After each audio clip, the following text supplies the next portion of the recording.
Hi అండి, welcome to Sam style. ఈరోజు నేను మీకు ఒక మంచి రెసిపీ చూపిస్తాను. అది మన ప్రాన్స్ ఎగ్ కర్రీ అనమాట. పులుసు అనుకోవచ్చు లేదా కర్రీ అనుకోవచ్చు. దీన్ని చాలా యమ్మీగా చాలా సింపుల్గా రెడీ చేసుకోవచ్చు. అది ఈరోజు మనం ఎలా చేయాలో చూద్దాము. దీన్ని మనం వైట్ రైస్తో అయినా తీసుకోవచ్చు, జీరా రైస్తో అయినా తీసుకోవచ్చు, మీ ఇష్టం. రోటీస్తో అయినా తీసుకోవచ్చు. ఎలా తీసుకున్నా చాలా బాగుంటుంది. ఎక్కువగా మసాలాస్ ఏమీ యూజ్ చేయకుండా చాలా సింపుల్గా ఈజీగా చేసేసుకోవచ్చు. దీన్ని ఫస్ట్ ఒక కడాయి మనం స్టవ్ పైన పెట్టేసుకొని మనకి ఎంత ఆయిల్ కావాలో అంత ఆయిల్ వేసేసుకొని, ఆయిల్ వేడెక్కాక ఒక ఆనియన్ని సన్నగా కట్ చేసుకొని వేసేసుకోండి. అది మంచిగా రెడిష్ బ్రౌన్ అయిన తర్వాత కరివేపాకు కూడా వేయండి. అలాగే కొన్ని పచ్చిమిర్చి ఒక 4-5 వేసుకోండి. అది మనకి కర్రీలో బాయిల్ అయ్యి ఉడికిన తర్వాత మనం అన్నం తింటూ ఉన్న టైంలో ఆ పచ్చిమిర్చిని కనుక తింటూ ఉంటే చాలా బాగుంటుంది. అవి కొద్దిగా వేగాక నేను ఒక మీడియం సైజ్డ్ 4 టొమాటోస్ని సన్నగా కట్ చేసుకున్నాను. చాలా పండు ఉన్నవి తీసుకోండి, బాగుంటుంది కర్రీకి. సన్నగా కట్ చేసుకొని అది వేసేసి కొద్దిగా ఉప్పు వేసి లిడ్ పెట్టేసేయండి. కలిపి చాలా ఫాస్ట్గా ఉడికిపోతుంది. అది ఉడికిన తర్వాత 1 స్పూన్ అల్లం వెల్లుల్లి పేస్ట్, ఒక 2 to 3 స్పూన్స్ మన ఎండుకారం, అలాగే 1/2 స్పూన్ పసుపు, కొంచెం పసుపు వేసేసి కలిపేసి లిడ్ పెట్టేసి ఒక 5-10 మినిట్స్ వదిలేయండి. ఈ మసాలాస్ అన్నీ మంచిగా టమాటోకి గుజ్జుకి పట్టుకునేలాగా. ఆ తర్వాత మళ్ళీ ధనియాల పొడి, జీరా పొడి.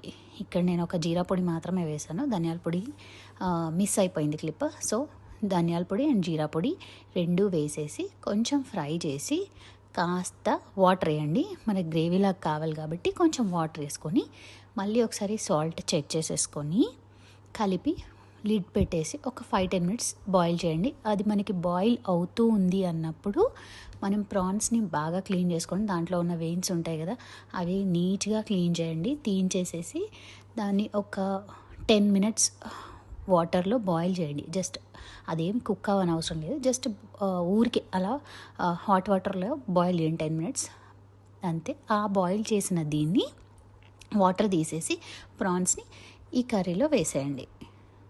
అంతే. ఇలా వేసిన తర్వాత దాన్ని మంచిగా బాయిల్ అవ్వనివ్వండి. ఇలా మనకి బాయిలింగ్ స్టేజ్ వచ్చిన తర్వాత ఇప్పుడు మనం దీంట్లో గరం మసాలా కూడా మీరు కొద్దిగా వేసుకోండి, ఎక్కువ అవసరం లేదు దీనికి. జస్ట్ ఆ ప్రాన్స్కి ఉన్న కొద్ది స్మెల్ మనకి రాకుండా ఉండాలి అంటే ఒక గరం మసాలా, అలాగే కొద్దిగా టేస్ట్ కూడా ఎన్హాన్స్ అవుతుంది. సో 1/2 స్పూన్ వేసుకోండి గరం మసాలా, సరిపోతుంది. అది వేసి కలిపేశాక బాయిల్ చేసుకున్న ఎగ్స్ని పీల్ చేసేసి ఇప్పుడు వాటికి సన్నగా ఘాట్లు పెట్టేసి కట్ చేసేసి సన్నగా అందులో వేసేయండి. వేసి కలిపి లిడ్ పెట్టేయండి. అప్పుడు మనకి బాయిల్డ్ ఎగ్స్కి ఈ గ్రేవీ అంతా చాలా బాగా పట్టుకొని లోపల కూడా చాలా మంచి టేస్ట్ వస్తుంది ఎగ్ కూడా. అంతే. ఇలా బాయిల్ అవ్వనిచ్చిన తర్వాత ఒక 5 మినిట్స్ ఉంచేసి స్టవ్ ఆఫ్ చేసేసుకొని ఒక 5-10 మినిట్స్ ఆగి అప్పుడు మీరు సర్వ్ చేసుకోండి. చాలా బాగుంటుంది. ఒకసారి మీరు అందరూ ఇది ట్రై చేసి నాకు ఎలా ఉందో చెప్పండి, ఓకేనా? ఇప్పుడు దీన్ని మనం ఇలా వైట్ రైస్తో కనుక తిన్నామంటే ఇంకేమీ అక్కర్లేదండి. సింపుల్గా ఈ ఒకే కర్రీతో మనం మొత్తం మన లంచ్ని ఖాళీ చేస్తామన్నమాట. అంత బాగుంటుంది. జస్ట్ ట్రై చేయండి, ఓకేనా? బాయ్.